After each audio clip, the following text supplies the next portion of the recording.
Part 2 of Sexual Union. Chapter 1.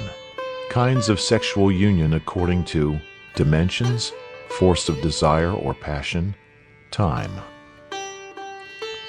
Man is divided into three classes, that is, the hare man, the bull man, and the horse man, according to the size of his lingam.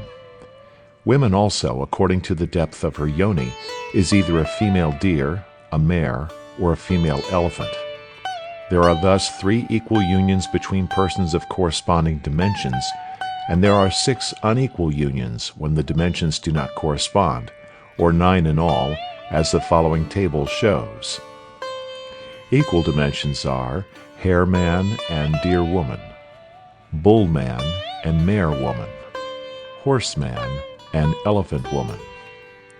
Unequal pairings are hare man and mare woman, hare man and elephant woman, bull man and deer woman, bull man and elephant woman, horse man and deer woman, horse man and mare woman. In these unequal unions, when the male exceeds the female in point of size, his union with a woman who is immediately next to him in size is called high union, and is of 2 kinds, while his union with the woman most remote from him in size is called the highest union, and is of 1 kind only. On the other hand, when the female exceeds the male in point of size, her union with a man immediately next to her in size is called low union, and is of 2 kinds, while her union with a man most remote from her in size is called the lowest union, and is of 1 kind only. In other words, the horse and mare, the bull and deer form the high union, while the horse and deer form the highest union.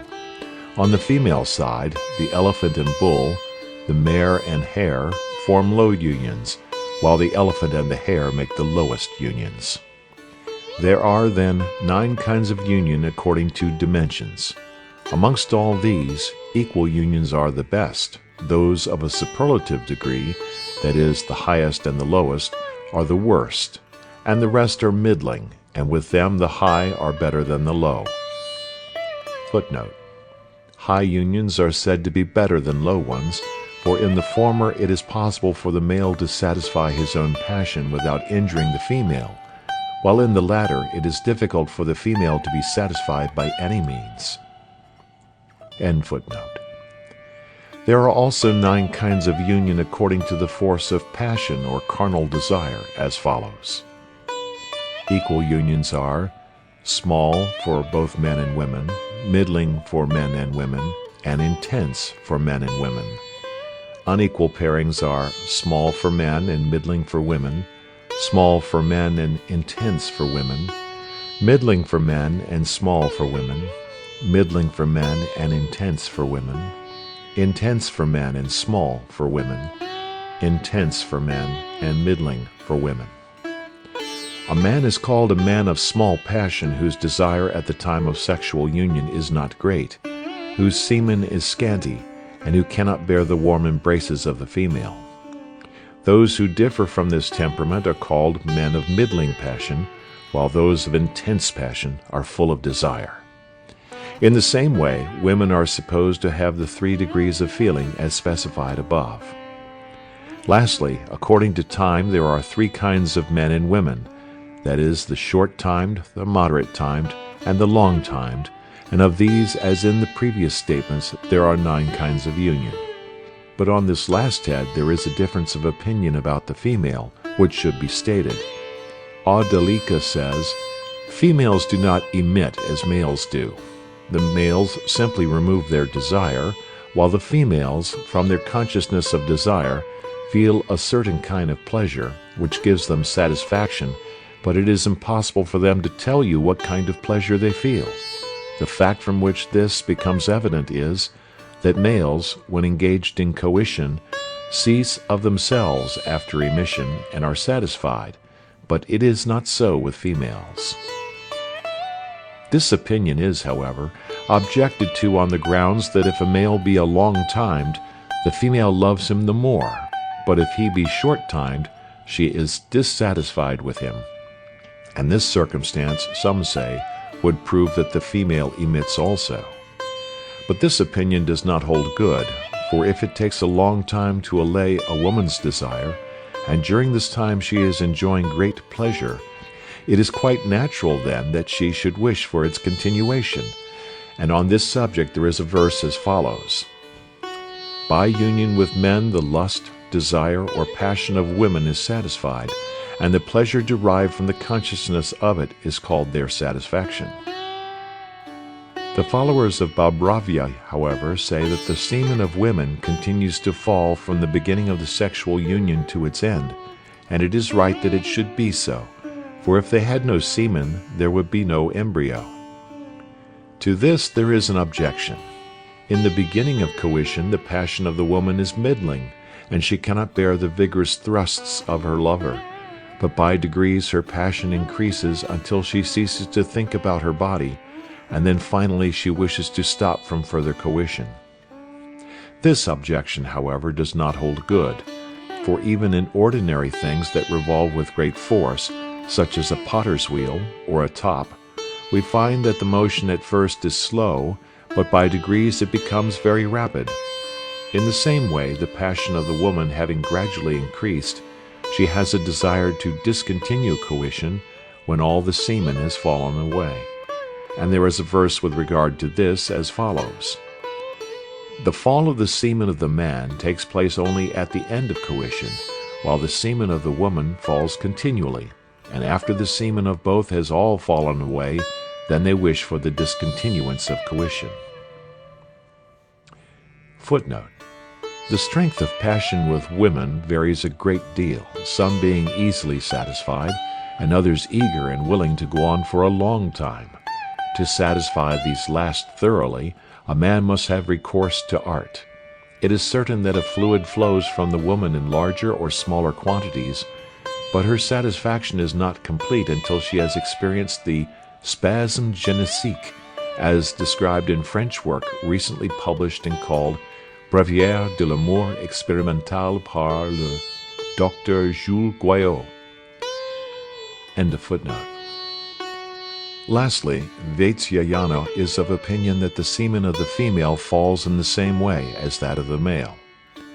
Now some may ask here, if men and women are beings of the same kind, and are engaged in bringing about the same result, why should they have different works to do? Vatsya says that this is so, because the ways of working, as well as the consciousness of pleasure in men and women, are different. The difference in the ways of working, by which men are the actors and women are the persons acted upon, is owing to the nature of the male and the female. Otherwise, the actor would be sometimes the person acted upon, and vice versa. And from this difference in the ways of working follows the difference in the consciousness of pleasure. For a man thinks, this woman is united with me, and a woman thinks, I am united with this man. It may be said that if the ways of working in men and women are different, why should not there be a difference, even in the pleasure they feel, and which is the result of those ways? But this objection is groundless, for the person acting and the person acted upon being of different kinds, there is a reason for the difference in their ways of working. But there is no reason for any difference in the pleasure they feel, because they both naturally derive pleasure from the act they perform. Footnote: This is a long dissertation very common among Sanskrit authors, both when writing and talking socially. They start certain propositions and then argue for and against them. What it is presumed the author means is that although both men and women derive pleasure from the act of coition, the way it is produced is brought about by different means, each individual performing his own work in the matter, irrespective of the other, and each deriving individually their own consciousness of pleasure from the act they perform. There is a difference in the work that each does, and a difference in the consciousness of pleasure that each has, but no difference in the pleasure they feel, for each feels that pleasure to a greater or lesser degree. End of footnote. On this again, some may say that when different persons are engaged in doing the same work, we find that they accomplish the same end or purpose, while, on the contrary, in the case of men and women, we find that each of them accomplishes his or her own ends separately, and this is inconsistent. But this is a mistake, for we find that sometimes two things are done at the same time, as for instance in the fighting of rams. Both the rams receive the shock at the same time on their heads. Again, in throwing one wood apple against another, and also in a fight or struggle of wrestlers. If it be said that in these cases the things employed are of the same kind, it is answered that even in the case of men and women, the nature of the two persons is the same. And as the difference in their ways of working arises from the difference of their conformation only, it follows that men experience the same kind of pleasure as women do. There is also a verse on this subject as follows: Men and women being of the same nature feel the same kind of pleasure, and therefore a man should marry such a woman as will love him ever afterwards. The pleasure of men and women being thus proved to be of the same kind, it follows that in regard to time there are 9 kinds of sexual intercourse, in the same way as there are 9 kinds according to the force of passion. There being thus 9 kinds of union with regard to dimensions, force of passion, and time, respectively, by making combinations of them, innumerable kinds of union would be produced. Therefore, in each particular kind of sexual union, men should use such means as they may think suitable for the occasion. Footnote: This paragraph should be particularly noted, for it specially applies to married men and their wives. So many men utterly ignore the feelings of the women and never pay the slightest attention to the passion of the latter. To understand the subject thoroughly, it is absolutely necessary to study it, and then a person will know that, as dough is prepared for baking, so must a woman be prepared for sexual intercourse, if she is to derive satisfaction from it. End of footnote. At the first time of sexual union, the passion of the male is intense, and his time is short. But in subsequent unions on the same day, the reverse of this is the case. With a female, however, it is the contrary, for at the first time her passion is weak, and then her time long, but on subsequent occasions on the same day, her passion is intense and her time short, until her passion is satisfied. On the different kinds of love. Men learned in the humanities are of opinion that love is of 4 kinds, that is, 1. Love acquired by continual habit. 2. Love resulting from the imagination. 3. Love resulting from belief. 4. Love resulting from the perception of external objects. 1. Love resulting from the constant and continual performance and habit, as for instance the love of sexual intercourse, the love of hunting, the love of drinking, the love of gambling, etc., etc. 2. Love which is felt for things to which we are not habituated, and which proceeds entirely from ideas, is called love resulting from imagination, as for instance that love which some men and women and eunuchs feel for the aparishtaka or mouth congress, and that which is felt by all for such things as embracing, kissing, etc., etc. 3. The love which is mutual on both sides and proved to be true when each looks upon the other as his or her very own. Such is called love resulting from belief by the learned. 4.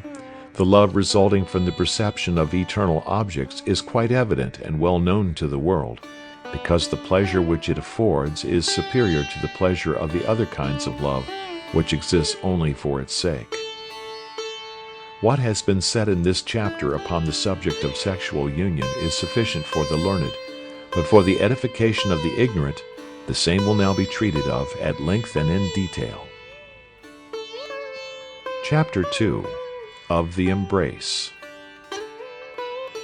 This part of the Kamasutra, which treats of sexual union, is also called 64, Chatushshashti. Some old authors say that it is called so because it contains 64 chapters. Others are of opinion that the author of this part, being a person named Panchala, and the person who recited the part of the Rig Veda called Dashatapa, which contains 64 verses, Being also called Panchala, the name 64 has been given to the part of the work in honor of the Rig Vedas. The followers of Bhavya say, on the other hand, that this part contains 8 subjects, that is, the embrace, kissing, scratching with the nails or fingers, biting, lying down, making various sounds, playing the part of a man, and the aparishtaka, or mouth congress. Each of these subjects being of 8 kinds, and 8 multiplied by 8 being 64, this part is therefore named 64. But Vaitsyayana affirms that as this part contains also the following subjects, that is, striking, crying, the acts of a man during congress, the various kinds of congress, and other subjects, the name 64 is given to it only accidentally. As, for instance, we say this tree is Saptaparna, or 7-leaved, this offering of rice is Panchavarna, or 5-colored, but the tree has not 7 leaves, neither has the rice 5 colors. However, the part 64 is now treated of, and the embrace, being the first subject, will now be considered. Now, the embrace which indicates the mutual love of a man and woman who have come together is of 4 kinds, that is, touching, piercing, rubbing, and pressing. The action in each case is denoted by the meaning of the word which stands for it. 1. When a man under some pretext or other goes in front or alongside of a woman and touches her body with his own, it is called the touching embrace. 2. When a woman in a lonely place bends down as if to pick up something and pierces, as it were, a man sitting or standing with her breasts, and the man in return takes hold of them, it is called a piercing embrace. The above 2 kinds of embrace take place only between persons who do not, as yet, speak freely with each other. 3. When 2 lovers are walking slowly together, either in the dark or in a place of public resort, or in a lonely place, and rub their bodies against each other, it is called a rubbing embrace. 4. When on the above occasion one of them presses the other's body forcibly against the wall or pillar, it is called a pressing embrace. These last 2 embraces are peculiar to those who know the intentions of each other. At the time of the meeting, the 4 following kinds of embrace are used, that is, jata veshtitaka, or the twining of a creeper, vrikshadhirudhaka, or climbing a tree, tila tandulaka, or the mixture of sesamum seed with rice, kashira niraka, or milk and water embrace. 1. When a woman, clinging to a man as a creeper twines round a tree, bends his head down to hers with the desire of kissing him, and slightly makes the sound of sut-sut, embraces him, and looks lovingly towards him, it is called an embrace like the twining of a creeper. 2. When a woman, having placed one of her feet on the foot of her lover, and the other on one of his thighs, passes one of her arms round his back and the other on his shoulders, makes slightly the sounds of singing and cooing, and wishes, as it were, to climb up him in order to have a kiss, it is called an embrace like the climbing of a tree. These 2 kinds of embrace take place when the lover is standing. 3. When lovers lie on a bed and embrace each other so closely that the arms and thighs of the one are encircled by the arms and thighs of the other, and are, as it were, rubbing up against them, this is called an embrace like the mixture of sesamum seed with rice. 4. When a man and a woman are very much in love with each other, and not thinking of any pain or hurt, embrace each other as if they were entering into each other's bodies, either while the woman is sitting on the lap of the man or in front of him, or on a bed, then it is called an embrace like a mixture of milk and water. These 2 kinds of embrace take place at the time of sexual union. Bhavya has thus related to us the above 8 kinds of embraces. Suvarnanamba, however, gives us 4 ways of embracing simple members of the body, which are the embrace of the thighs, the embrace of the jagana, i.e., the part of the body from the navel downwards to the thighs, the embrace of the breasts, the embrace of the forehead. 1. When one of two lovers presses forcibly one or both of the thighs of the other between his or her own, it is called the embrace of thighs. 2. When a man presses the jaghana or middle part of the woman's body against his own, and mounts upon her to practice either scratching with the nail or finger, or biting or striking or kissing, the hair of the woman being loose and flowing, it is called the embrace of the jaghana. 3. When a man places his breast between the breasts of a woman and presses her with it, it is called the embrace of the breasts. 4.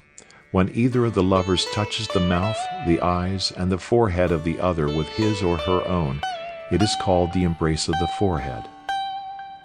Some say that even shampooing is a kind of embrace, because there is a touching of bodies in it. But Vatsyayana thinks that shampooing is performed at a different time and for a different purpose, and it is also of a different character. It cannot be said to be included in the embrace. There are also some verses on the subject as follows.